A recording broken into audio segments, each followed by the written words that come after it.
दोस्तों, ये वाक्य प्रेमचंद के कहानियों से लिया गया है। यहाँ पे मैं इस वाक्य को पढ़ूंगा और इसका अर्थ समझाऊंगा। तो सबसे पहले इस वाक्य को पढ़ते हैं। क्या लिखा है? जिस तरह दानशीलता मनुष्य के दुर्गुणों को छिपा लेती है, उसी तरह कृपणता उसके सद्गुणों पर पर्दा डाल देती है। तो इसका अर्थ मैं बताता हूँ, फिर आप बताइएगा सही है कि सही बात है कि गलत बात है। इसका क्या अर्थ है जानिए। कह रहा कि कोई व्यक्ति की दुर्गुण है, यानी कि दुर्व्यवहार है, उसके उसके अंदर जो अवगुण है।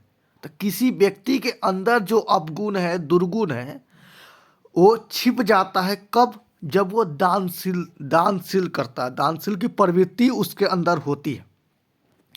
एग्जाम्पल के तौर पे, जैसे कोई एक व्यक्ति है और उसके अंदर बहुत सारा अवगुण कूट कूट कर भरा हुआ है, यानी कि बहुत बुराई करता है, बहुत बुरे काम करता है, बड़ा से बड़ा अपराधी है, बहुत कुछ है उसके अंदर। लेकिन वह छुप जाता है कब? जब वो व्यक्ति बढ़ चढ़ कर दान करने लगता है, पैसे लुटाने लगता है, खर्चे करने लगता है। उसके जो आपस निगरानी लोग आते हैं, उन पे वह पैसे बरसात करने लगता है। इस कारण उसका जो अवगुण है, दुर्गुण है, वो छिप जाता है। वही यहाँ पे बताया जा रहा है कि दानशीलता मनुष्य की दुर्गुणों को छिपा लेती है, उसी तरह कृपणता उसके सद्गुणों पर पर्दा डाल देती है। तो कृपणता का अर्थ होता है कंजूसी, यानी कि जो खर्चा नहीं करे, खर्चीला ना हो, फिजूल खर्ची न करे, उसे कृपणता कहते हैं।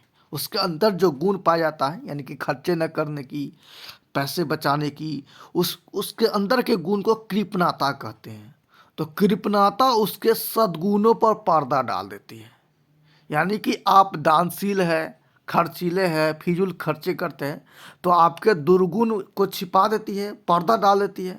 लेकिन आप कंजूस है और खर्चे नहीं करते, लेकिन आप में अच्छे गुण हैं, सद्गुण हैं, फिर भी उस पर वो ढक जाता है।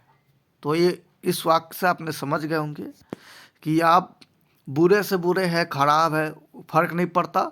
अगर आप पैसे मतलब कि आप दान करते हैं तो आपकी खराबीपन ढक जाती है। लेकिन आप में कितना भी अच्छाई हो, कितना भी बड़ा सा गुण क्यों ना हो, लेकिन वो अब अगर आप पैसे खर्च नहीं करते, कंजूसी आपके अंदर भर रहता है, तो आपके सद्गुण पर पर्दा डाल देती है। सद्गुण यानी कि आपका अच्छा गुण छिप जाता है। तो वही मैं समझाया हूँ। ये मैं अपने से नहीं बना के बोल रहा हूँ, ये किताब में लिखा हुआ है। आप पढ़ेंगे प्रेमचंद की प्रेम मंजूषा किताब में 441 पेज नंबर, तो आपको दिख जाएगा। ओके, तो ये आपको इस बात से आप कितना तक सहमत है, यह बात आपको एक्चुअल में सही लगा है कि ऐसा ही होता है आपके साथ या किसी के साथ? तो ऐसा होता है तो आप कमेंट करें, तो मुझे थोड़ा विश्वास होगा सच में ये बात सही लिखा हुआ है, लागू भी होता है आज के समय के तक भी। ओके।